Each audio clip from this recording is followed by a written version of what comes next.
forged on the gridiron in September. Perfected in the magic of March. Again, rebounded by Indiana. The game is over. For the fans who love the crunch of the pads, prefer a dunk, Oh, he just sucked the gravity. and expect nothing but the best.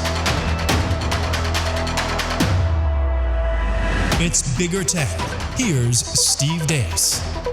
And welcome to this week's episode of Bigger Ten. I am Steve Dace with my co-host, who will never be my partner, the one and only Aaron McIntyre. And it could very well be that we are representing with our attire this week the two teams that'll meet for the second time in 3 years in Indianapolis for the Big Ten Championship. They are at least each in control of their own destinies to do that. Whether that is how the destiny will ultimately be determined is yet to be determined. But Aaron, good to see you, brother. How are you?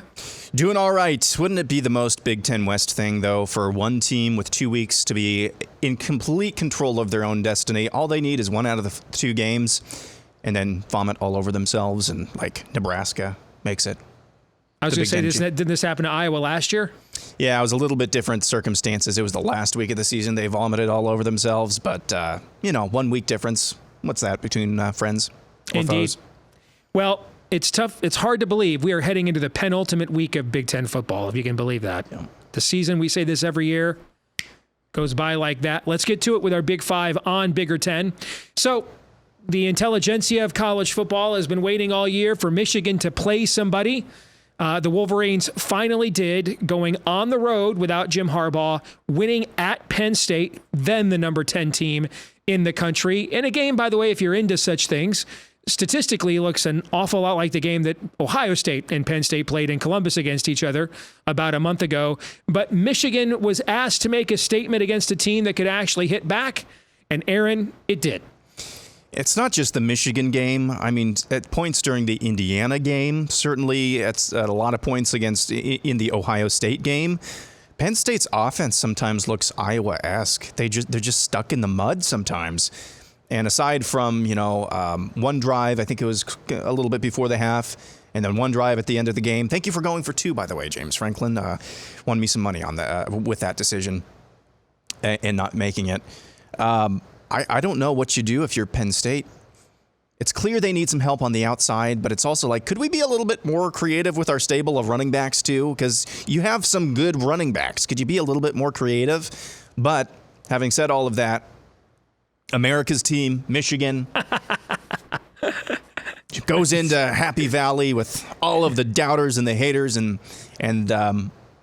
just looking at this situation in a vacuum, it is pretty impressive that they were able to maintain their composure. It looked like they were kind of sleepwalking, maybe a little bit out the gate, but they were able to maintain their composure through that game without their head coach, and they landed a haymaker towards the end, and that's really the story of the day. So yeah, they have been tested now. And hats off again to Michigan. I told you the story earlier this week. I was driving into work. I had my 2-year-old in tow. And I was listening to Rick Neuheisel's show on Sirius XM as I was getting ready to drop Ben off at the grandparents. And Neuheisel played the clip of Sharon Moore's interview after the game. And Ben, he's a little over bleeps, 2. I hope. With bleeps, yeah. Yes. Ben, he's a little over 2 years old, but he can recognize when people are distraught or people are crying. And Sharon Moore, that interview plays, and right on cue, Ben said, "Don't cry, don't cry." A couple of times, I'm like, yeah, that's a good job. But I don't know what you do with Michigan now. I mean, it's basically just shut out the noise and just play football. I mean, that's kind of got to be your mantra going ahead. But that was, I don't think there's any doubt, that is a statement game. And I've seen a few people trying to say, well, Penn State's not that good. Yeah, their offense looks Iowa-esque. They still play really good defense. And they still have the pieces to be competitive. And they were boat racing teams earlier this season. So I don't really I don't really buy the thing that Penn State's just average or they're not very good. They are good. They've got some problems. Speaking of those problems in Penn State, let's get a little meta, shall we? With this loss to Michigan, here is now where James Franklin stands at Penn State. 1-6 versus top 10 teams at home. 5-9 versus ranked teams at home, 1-8 versus top 5 teams, 3-7 versus Michigan. And he played against a team that didn't have a head coach this last week. The videos at Happy Valley for the team coming off the field were not happy. If you saw some of those on social media. I mean, Franklin was getting so booed so poorly or so badly. One of the Penn State players vowed to basically challenged people in the stands walking out of the tunnel to a fight. Is that bad? That's not good, typically. The offensive coordinator, Mike Yurchis, was fired after this week as well. So one person came back at us when we posted this graphic on our Twitter thread at Bigger10. Well, in how many of those games was he favored? Guys, this is Penn State, all right? I mean, the goal is to be favored. That's not a defense if you're Penn State. No. You're thinking you should be favored in a good portion of those games. You're Penn frickin' State. You're one of the top 5, 6, 7 programs in the entire history of college football when you add up the entirety of the resume. So where does Penn State go from here? They seem to be kind of in the situation that Harbaugh was in before the COVID year. And then the COVID year, they frankly, the bottom fell out at Michigan, and Jimmy probably should have been fired, survived. And now we've seen the last couple of years, thanks to them knowing every team's signals. But anyway, the Penn State situation, where do they go from here, Aaron? I don't know, man. The Big Ten is changing next year. Not getting the dynamic is not going to, it's not going to be any easier for Penn State. So they're kind of an upper middle class team in the Big Ten. Until they prove otherwise, until they beat the man, and they want to be the man, they're going to be a middle to upper middle class team in the Big Ten, and that's just what they are. And is that enough for them? Well, no, it's really not. It's certainly not for their fans and their expectations, and it shouldn't be. It really shouldn't be. They have the pieces in place. Yes, you can say they need to find a wide receiver or 2 or 3. That's true, but I don't really know where you go. I don't know what the expectation level should be versus what it is for Penn State fans, because over and over again, with the exception of one season where they won the Big Ten championship game, over and over again, they've had times to step up and take the next step. This really reminds me about, maybe 7 to 10 years ago with Iowa. Over and over again, you have the opportunity to step up and overtake Wisconsin in the West. Should have on a number of occasions, but just couldn't get the job done. So you're kind of relegated to the middle class of the Big Ten West, or the lower upper class of the Big Ten West. I don't know where you go from here. I don't know what the chart is. And that's something you can say for a lot of teams with conference realignment. What are your expectations versus what should your realistic expectations be? So that's just going to be something we'll explore in the offseason, I'm sure. By the way, under James Franklin, Penn State just 9-22 against the spread the week after a loss. So keep that in mind for this weekend against Rutgers. All right, let's talk about your team, which had an offensive explosion this week against Rutgers, one of the better defenses in our league, by the way, so don't mock that. Well over 400 yards, 22 points, and could have been more. Iowa decided to take a knee. Notice they didn't do that against Western earlier this year when Brian Ferentz's mark was still within reach, and now with Brian Ferentz on the way out, Classy Kirk returns, and they take the knee at the end. Shut out Rutgers 22-0, but if you watch that game, frankly, it really wasn't that close. So are we looking differently now at the Iowa offense, or with the awful news today, arguably the best player in our league, not named Marvin Harrison Jr., Cooper DeJean, injured at practice today, out for the rest of the season. I mean, that's just an awful injury. I think he's very well. On the same day that he was named a finalist for the Bronco Nagurski Award for Best Defensive Player in the country, I think he's the only defensive back in the country that, it's a point or two in the point spread, him not being in the lineup, at least, actually. When I looked at the line, and it had already moved a half point in favor of Wisconsin after the news dropped. So, that's absolutely devastating news. And we saw Iowa unable to stop Nebraska last year when he was hurt for that game as well. But I'll hand it off to you since this is your team. So let's just take a big picture view here. Iowa is out its starting quarterback, its top 2 tight ends, both of whom should be All-American caliber in my mind. They're out their star defensive lineman for the entire season because he wanted to gamble. Now they're down their best player overall in Cooper DeJean. They are 8-2 and should be 9-1, and they could end up 10-2. Should be 11-1 still. Oh, and their offensive coordinator got fired in the middle of the season. I don't know what you do other than shrug if you're an Iowa fan and just try to enjoy this. Barbie, man. Yeah, try to enjoy this as much as you possibly can, because as we said, it's not going to get any easier next year or following years.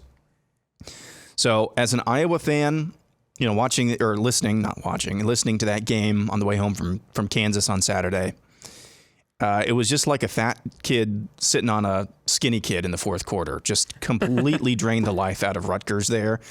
And if it's getting late in the game and Iowa is up by 2 scores, the game is just, a quarter left of football, Iowa up by 2 scores, you have to pass, it's done.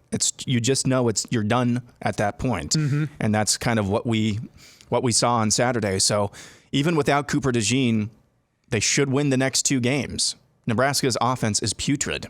Illinois, you never know what you're going to get. And what we've gotten so far this year has been inconsistent at best, as I just said. So if you're an Iowa fan, just enjoy this for now. That could change on Saturday. They could go out there and look putrid. But, they moved the ball against Rutgers. That was a top 15 defense, wasn't it? Mm-hmm. They put up over 400 yards against Rutgers. So what can you say? I'm not saying they've turned the corner on offense, but just enjoy it. Just enjoy it, because that's the only thing you can do. Don't try to poo-poo an 8-2 record when you could be 9-1 with all the losses that I just detailed for you. So enjoy it. By the way, Iowa, the biggest riser this week in the college football playoff rankings, up 6 spots. Do not understand that. The next opponent, Illinois, is who we'll talk about in a gathering of teams. The Illini announcing just as we were about to start recording that they're benching a quarterback who threw for a school record 500-plus yards last week. So, okay. They are Iowa's next opponent, and the Illini are in this. I want to make sure I have all these teams correct. 1, 2, 3, 4 teams in our league right now, Aaron, that are 5-5. Heading into the final 2 weeks of the season, looking for bowl eligibility. Nebraska, beginning of the year, would have loved to be here. Illinois, at the beginning of the year, did not think it was going to be here. Minnesota probably didn't think it was going to be here, but its win total was only 6.5, so it's not much off of preseason expectations from the people that know more than anybody else. And that leaves us with Wisconsin, who was the preseason division favorite, got off to a 5-1 start, has lost 4 in a row. Definitely did not think it was going to be here at 5-5. And yet all 4 of these teams, if you look at their schedules, it's possible all 4 could end up being bowl eligible. They do all play each other to some extent, but they don't have to all beat each other in order to get to 6 wins. This is my thoughts on this topic. Yuck. Good gravy. It's just a coin flip, basically every week is what we're seeing here. I thought for sure, I should have known that line last week, Purdue versus Minnesota. How bad did Minnesota lose by the way? I thought that was weird. I thought Minnesota would be favored, and they ended up losing. What was the final score of that game? Like 49-21, 28. Purdue had over 500 yards, including over 300 yards rushing. 49-30. Just ridiculous. That's ridiculous. The Illinois-Indiana game, I thought that total looked weird. I was right. That went way beyond the total. It's poopy football, in my opinion. Or great if you're a sicko, if you're on the sickos committee. It's poopy football because it's just inconsistent. Iowa plays poopy football, but they win. At least they're consistent at that. It's just, you don't know if it's going to be 10-9 one week or 60-50 the next week. It's like we're watching the MAC. It really is. So if you enjoy that, then great. But on the whole, it just kind of stinks. Well, let's have fun. I decided to do some bowl projections based on how I think the season will play out. And if my projections are right, this is how the bowl allotment could go for the Big Ten. Michigan to the Rose Bowl in the college football playoff. Ohio State would go to the Orange Bowl in the New Year's Six.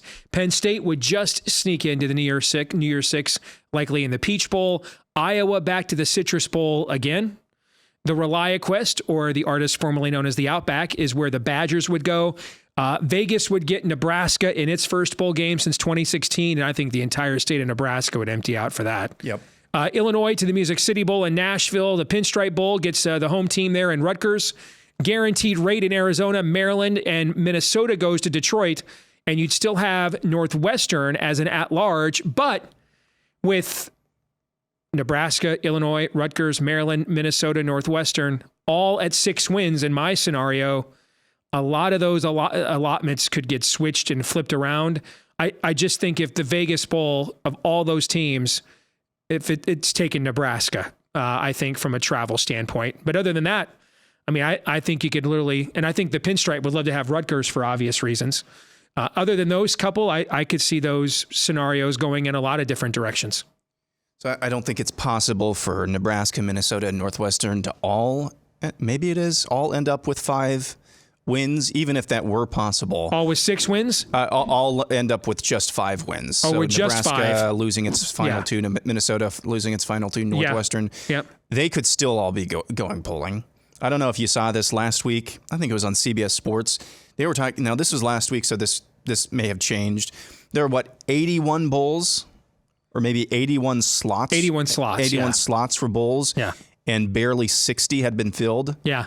So we're going to be looking at a lot of 5-win teams, in my opinion, going bowling. So I wouldn't worry too much about if you're Minnesota, Northwestern, Nebraska, even Wisconsin, Maryland maybe. Maryland's already bowl eligible. They're already bowl eligible. So if you're sitting at 5 wins, you may not have to worry too much if you want to go to a bowl game, because it's the Big Ten West. That's been kind of more broad than just, it's not just localized to the Big Ten West. There's been a lot of mediocre teams this year, and your record is what you are what your record says you are, and a lot of teams are very meh. All right, let's come back and play our weekly game of Would You Rather here in just a moment.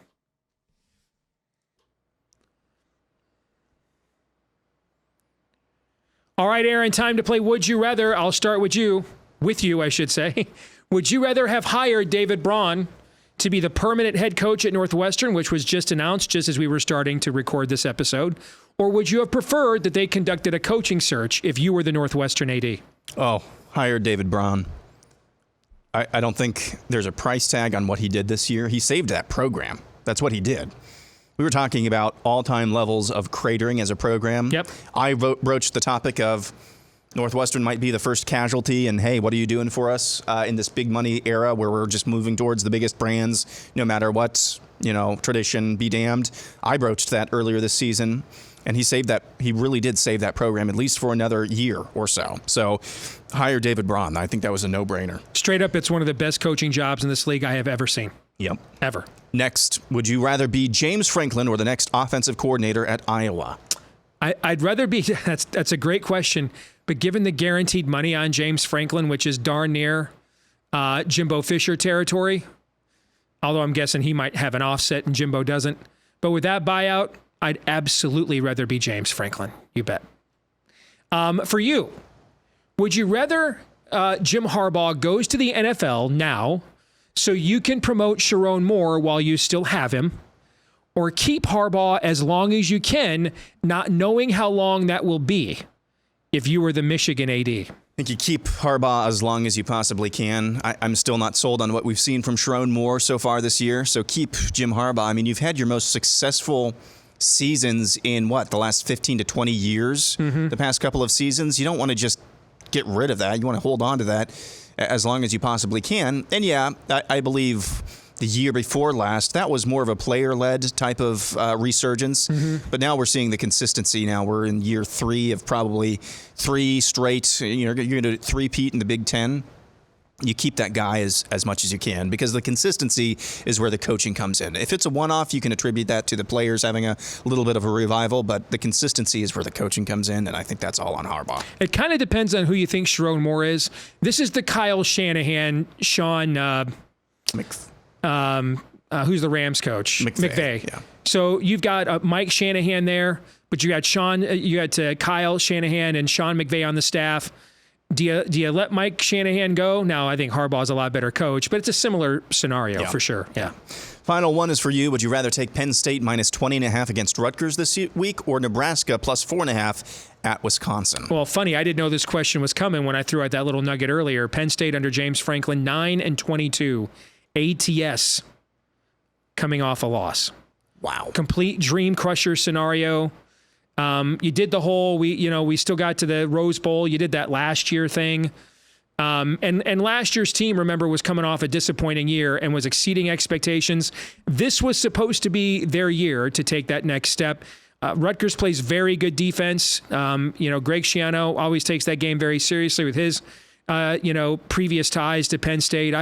I'd absolutely rather take Nebraska plus the 4.5. All right. All right, we'll come back. It'll be time for Twitter poll results and then our feedback of the week when we do. This week's Twitter poll results are some of the most lopsided, Aaron, we have ever had. Do you think James Franklin will win another Big Ten football championship at Penn State? 94% said no. And I mean, we had a couple thousand people vote in this. 94% said no. 6% said yes. Other than Ohio State and Michigan, though, what other team in the Big Ten, even new teams coming in, what other team would be more than 50-50? That's very true, given the depth of the league. I don't even know that Ohio State and Michigan's 50-50. Really? Yeah, I mean, I think the depth of the league is going to change things. We don't know the tiebreaker procedures. There's a lot of things we don't know, So I think that it's going to get a lot harder to win. So let's go back to the previous stat I just mentioned. If we had the 12-team playoff this year, Penn State's number 12 in the rankings right now, which means they're one spot off of making it, remember, because you get one spot to a group of 5 team. So you got to be in the top 11, basically. Mm-hmm. But the emphasis on the ability to coach that team and get them back up for a game. That's true. If you knew that you were still in control of your own destiny to make the playoffs as opposed to now, I think that changes that kind of math a lot the other way as well. I just think there's going to be a lot of uncertainty in the league once we do this expansion and go to 12 teams. Yeah, the Week 12, the Week 11, and Week 12 games are going to mean so much more when there's a 12-team playoff. We're still going to have some of the same arguments. Maybe less so, but we're still going to have some of the same arguments when the final playoff rankings come out with the 12-team playoff. But no, you're right. But if we're arguing about teams 11 and 12 and 13 and 14, the emotion and resume just aren't the same as when you're arguing about teams 4, 5, 6, and 7. Yep. Feedback of the week. You mentioned this earlier. Yeah, in response to Franklin, JP says, how many of those losses were when they were favored to win? I know you probably won't answer this. I'm guessing with your name at JP Nittany, you're a Penn State fan. Really? I'm thinking, maybe I'm wrong. I kind of view Penn State on our level at Michigan and Ohio State's level, at least historically. I mean, I wouldn't take a badge of honor being an underdog against a lot of teams who we would consider to be in our peer group. That's kind of not what you're going for. Am I wrong? No, this is if we're saying this about Minnesota, then I think this question is relevant. Yeah. But we're saying this about Penn State, man. Yeah, you're a top 3 team in the league as it has been. At least you view yourself as that. Shouldn't you be favored? Don't you want yourself to be favored in all of those games? That means the guys who know more about this game, or at least know more about odds than anybody else, the people in Vegas, have consistently rated your team worse than those other 2 teams. This is not the own that you think it is. I don't understand this. Yeah, he's basically saying, see, guys, we're trying to tell you we're not as good as you think we are. Okay. I guess we'll go with that then. Sold to the man of the cold sweat. Indeed. All right, we're done here. Don't forget to like, rate, subscribe, follow, share, whether you're watching right here on YouTube or listening on iTunes and elsewhere. We'd love it if you did those things. It helps us to find more Big Ten fans just like you. And we thank all of you for doing those things and being a part of this show each and every week. Don't forget, you can follow us on Twitter in between episodes as well at Bigger10 there. Until the next time, I'm Steve Dace for Aaron McIntyre. We'll see you next week right here on Bigger 10.